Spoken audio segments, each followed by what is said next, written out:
Good morning, good afternoon, and good evening. Hello, and welcome to Reimagining Motion, a podcast from the High Volume Transport Applied Research Program, which is undertaking research into the complex and interrelated issues of sustainable transport across Africa and South Asia. The High Volume Transport Applied Research Program, or short HVT, is an £18 million investment by the UK Foreign, Commonwealth and Development Office, FCDO. I'm Holger Dugman, your host for today's session. To help us further explore these issues, I will be speaking with Romanus Opiyo from Stockholm Environmental Institute. Romanus is a program leader for Sustainable Urbanisation at SEA Africa. His area of expertise is transport planning and urban sustainability, and he holds a PhD in urban and regional planning from the University of Nairobi, Kenya.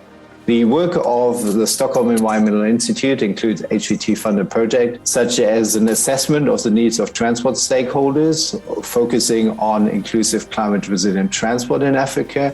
And the second study, which we also will talk today about, is the guidelines for practitioner, particularly looking into participatory approaches for inclusive climate-resilient transport. All of these and other resources can be found in the description of the podcast. So, Romanus, great to see you. Welcome to the podcast. How are you doing today? I'm fine, Holger. Thank you for inviting me to this podcast. Great to have you. Thanks also for that. So let's directly get started. As I mentioned also, you have done a lot of work around also inclusiveness and resilience, and climate change has obviously a significant impact on infrastructure, vehicle, and mobility, both in how to deal with extreme weather events conditions and how to change transport to reduce carbon emission. These changes are impacting LMICs hardest of all, and it's then the disadvantaged members of those countries who feel the brunt the most. So when we talk about a transition to low carbon transport in the African cities, where you work, Romanus, would you say is that right now there's a risk for that transition to leave the most disadvantaged behind? Yes, I agree that there's a great risk of leaving the most disadvantaged behind because of the transition, which relies on more of technology. And if you look at the technology capacity or status of most of the low and middle income countries, actually there's a lot of risk in terms of this transition. So when you talk about it, like technological disadvantages, can you give us an example? Well, when you look at e-mobility, electricity mobility, so if you look at in terms of the power distribution and power capacity of most of these African cities, you find they are not well prepared to handle this, or maybe to. If you look at the distribution of electricity in most of our cities and in most of African cities, we find it's still inadequate to handle this form of transition. But from the infrastructure perspective, I think there's a good opportunity of expanding things like green-friendly transport infrastructure like pedestrian paths and cycling lanes. So to that extent, there's a good opportunity to do that, yeah. When you talk about also the infrastructure part, and you talk particularly on walking and cycling, but what are the challenges also that groups such as women, older people, young people, and persons with disabilities are facing as they try to move around in African cities? There are two major challenges. One is first either lack or inadequate transport infrastructure to support their mobility. And secondly, the kind of services, services which enhances this kind of mobility. For example, in most of African cities, we have a public transport services which is actually being run by private sector, not public sector. And most of these particular mobility services are not friendly to women, older people, or young people in terms of how they meet their mobility needs. And especially if you look at this with reference to their regular destination, either people use these services to go to work or go to education for education facilities, or maybe general livelihood. You find most of these transport services are not responsive to their local mobility needs. And this is also being worsened by the kind of climatic conditions which at times we face, where you find during excess rainfall, we have flooding, where people cannot even move, people cannot walk becomes expensive and to use a public transport service because of the flooding condition. And at times when it's excess heat, walking becomes a problem in these particular areas because we don't have supportive infrastructure for that. You really describe well also the challenges and also describe also the role also of public transportation, but also the impact also of climate change in terms of flooding. Do you feel, and you are a transport and urban planner also yourself, do you think transport planners and urban planners and decision makers are aware of these challenges, and do they know how to cater for the needs of all parts of the communities they serve? Well, from my experience and also our interaction during our HVT studies,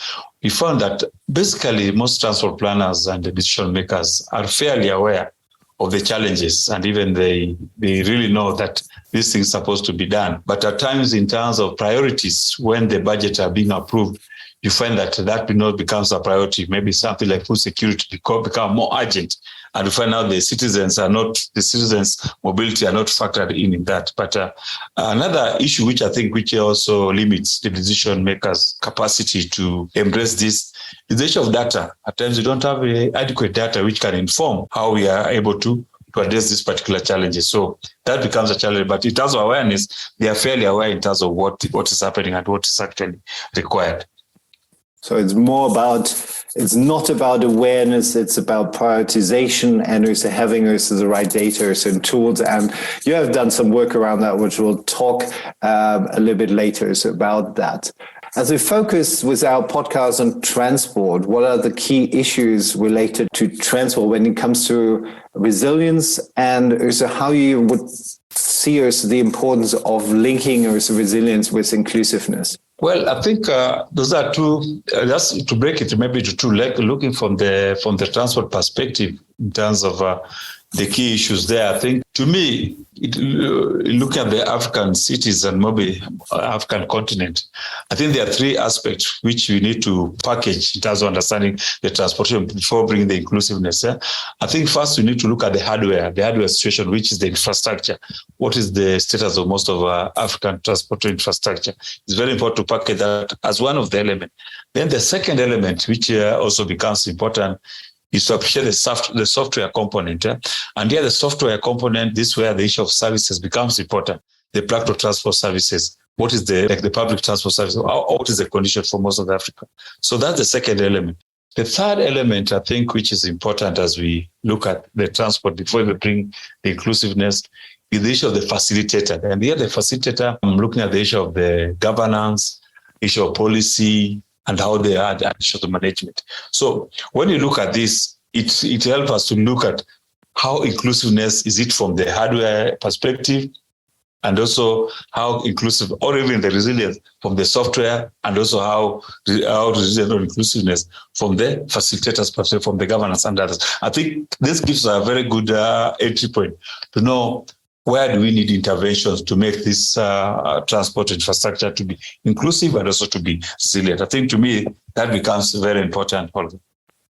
Saying that really like so your three-pronged approach: hardware, software, facilitation, and you said we need also to mainstream also that to really also make it inclusive. Can you give some examples? So what are also like key options also for really also make also hardware, software, and facilitation more inclusive? Yeah, I think the example first in the issue of making hardware inclusive and also resilient, first we look at the issue of the standards. What kind of standards are we using? Because for a very long time, most of the transport and for the road transport, the focus has been the motorway. There's literally attention in terms of how you link the motorway with the non-motorized transport, in terms of people who cycle and also people who walk. So that has been a problem. But I think there are a lot of changes. We have where we had missing links between where we have just provision of motorway minus the non-motorized transport.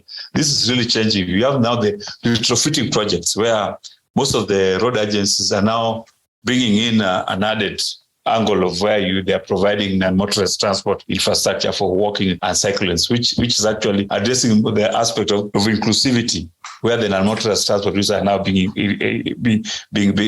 included as part of planning for transport infrastructure.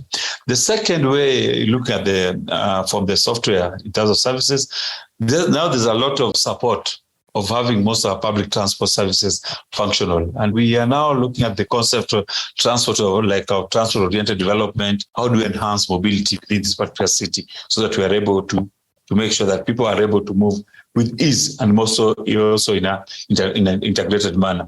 And also, if you look at the facilitation perspective, we have a lot of interest. Most of the cities, like Nairobi and Nairobi in Kenya and Kampala in Uganda, they have now an integrated transport policy, just to ensure that transport sector is integrated in terms of the modes, in terms of the institutions, so that you don't have a lot of conflict in terms of how these are provided. So there's a lot of attempt and also progress in most of our cities to address this.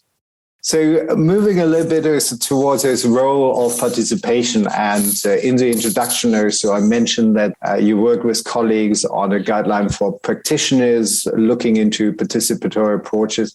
Tell us a little bit more about versus the HVT study. What was also the motivation also for that, and probably also highlight some of the work you did. Our work with the HVT was critical in terms of looking at two aspects. One, issue of inclusivity in terms of how do we enhance inclusivity when providing transport infrastructure. The second concern was how to make our transport infrastructure more resilience to harsh climatic conditions. Yeah, but one of the centerpiece of this particular work is the approach which is adopted in terms of how do you make participatory approaches as one way of engaging various actors within the transport infrastructure. Because you find that in most cases, if you don't engage participatory framework, especially of the target user, we find that most of these transport infrastructure end up missing the local context of the mobility needs of the target users. For example, if the target users are the elderly, or they are women, or their children, you find if their voices are not included in the design and even the conceptualization of this transport infrastructure, you find that they end up not meeting their mobility needs. So you find you have a transport infrastructure which actually inhibit mobility instead of facilitating mobility. So that became very important in terms of the approaches, using the participatory approaches to include voices which are normally missed out when we are designing most of this transport infrastructure, but also at times also the voices of the experts in terms of how do they inform the design. So this gave a room to see how do you bring these voices together to ensure that the transport infrastructure provided, first, they embrace and understand the mobility needs of various users, and secondly, they also benefit from the technical expertise of the transport planners and the decision makers. Thanks a lot for that, Romanus. I read also the two studies you did. You came up with a lot of different techniques. Usually it's like a formal participation is less creative. So what is like the standard on participatory approaches currently is in Kenya? Is there a law? And what will be the difference also using and applying your guidance? Yeah, thanks. I think for most of the if you look at most of the constitutional provision, most of these African countries, they are trying to encourage participation, but they don't define actually how to conduct participation. So the guidance framework helps us to at least give some ways of doing this, of how do you engage these people in an effective manner, so that it's not just rubber stamping where people give their views as a conditionality to meet constitutional needs, but not to influence decision making.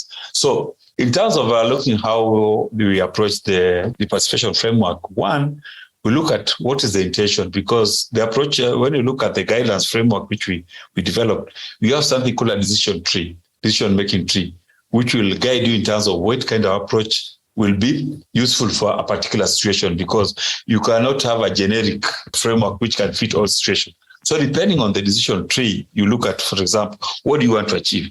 For example, do you want to achieve consensus?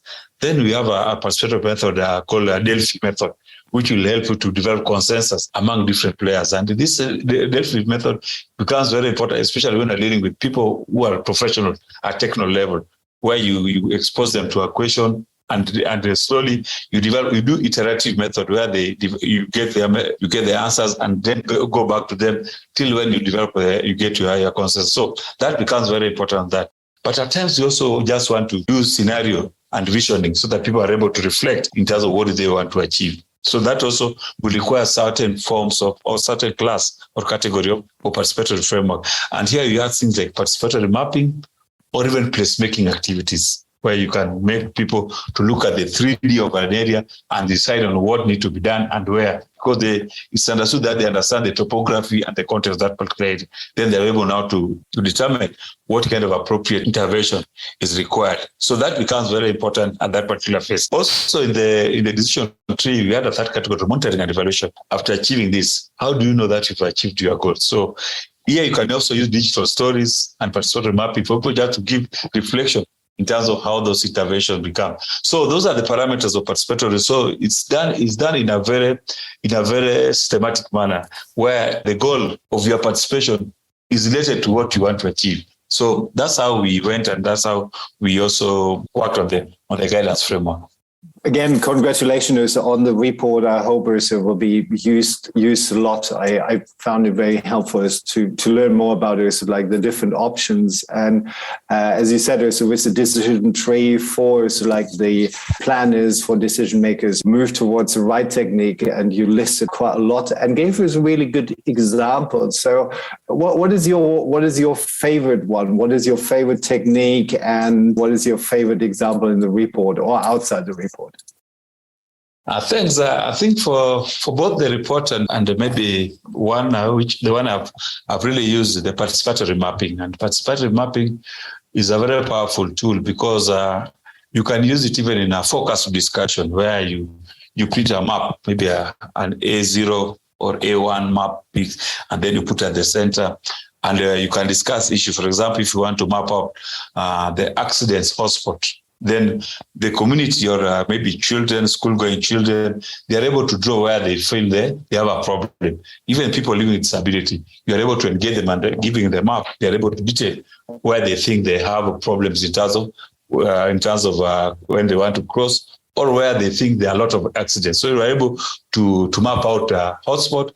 At the same time, on that map, you can also map out solutions in terms of what needs to be done at which different point. And see, these are location specific, because they're not just mapping something where they don't know, but they look at geographical space and they're able to define what needs to become. So I find it's a more powerful and also less technical people are able to live in space and able to identify appropriate methodology on how to do this. So where did you apply this, or where are good examples also of this participatory mapping?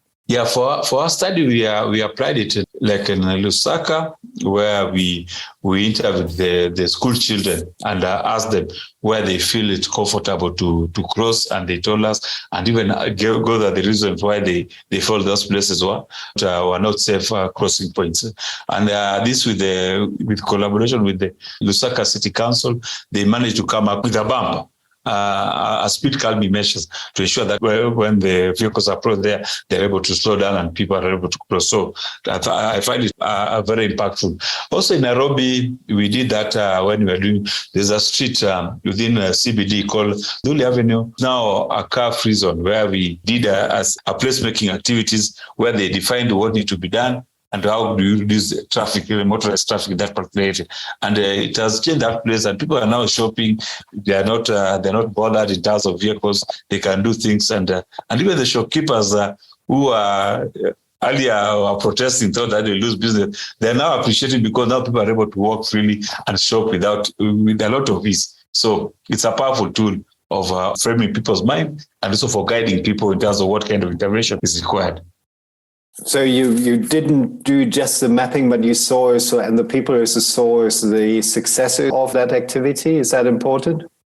That's very important because people are able to apply it, and also they're able now, even especially the decision makers and the transport planner, they're able now to use it to convince even the government in terms of allocating resources for that particular place.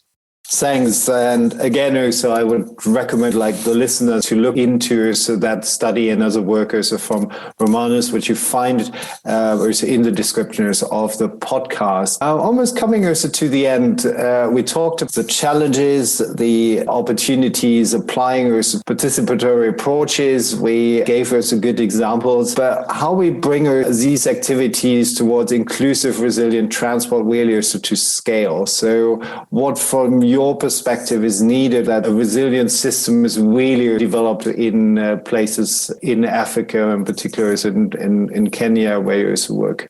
There are two ways of how we can scale up this. Yeah? First, we can, I like this concept of having champions, creating champions. Yeah? The champions here can be maybe a group of disadvantaged group who come together to drive an agenda and using these particular tools to engage with the policy makers and decision makers. So I think it's an opportunity which can be done at different level, from very local level, like a neighborhood or a community level. You can have a community of champions of whether people living with disability or of school children or of the elderly group organization. You can have that. If you can have this particular community of champions, it can go from very local to even to the city level, city scale, and even to the country and national scale. And you never know, even at regional level. So I think that having those community champions becomes very important in terms of how they can engage. Because we have participatory room in most of our constitution in this part of the world.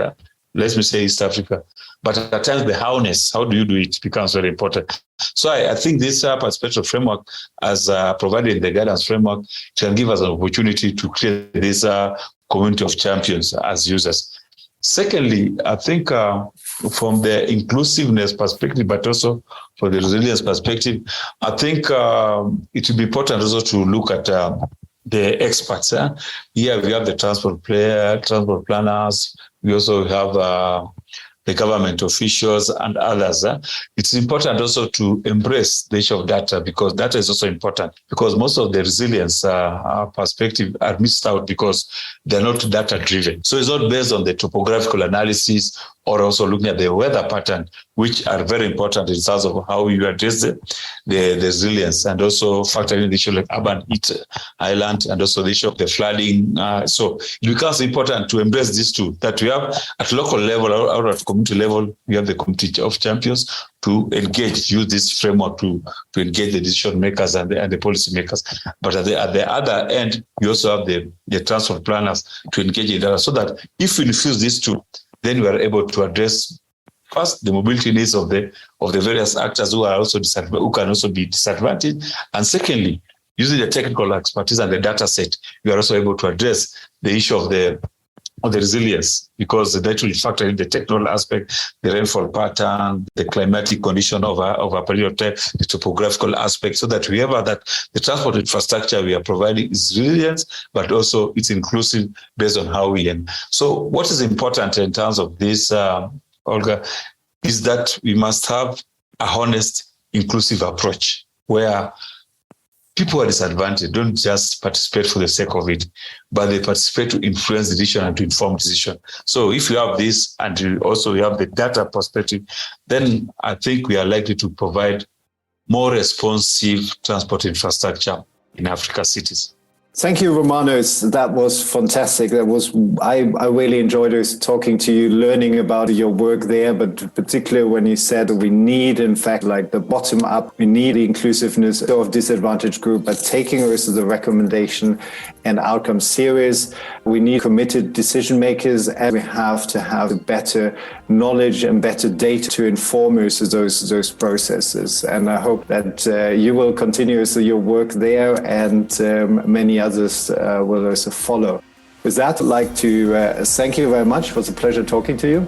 Thank you, Olga. Thank you for your time, and thank you for those engaging questions and discussion. Thank you. So thank you for listening to this episode. If you'd like to find out more about the work of our guests and any of the resources, please check out the links in the description. I also encourage you to listen to the other episodes in the series where we explore a variety of other topics related to climate change and transport. Also, you can leave us a rating, hopefully a good one, and a review. It really helps others find our podcast. If you'd like to learn more about the work of the high volume transport, you can check out our website at transport-links.com or follow us on Twitter at transport_links or on LinkedIn at High Volume Transport Applied Research Program. The High Volume Transport Applied Research Program, HVT, is an £18 million investment by the UK Foreign Commonwealth and Development Office, FCDO. The program's new body of research aims to help inform decisions of policymakers in low-income countries and make road and rail transport greener, safe, and more accessible and affordable. My name is Holger Dogman, and you have been listening to Reimagining Motion. Thank you. Stay and travel safe wherever you are. Goodbye and auf Wiedersehen.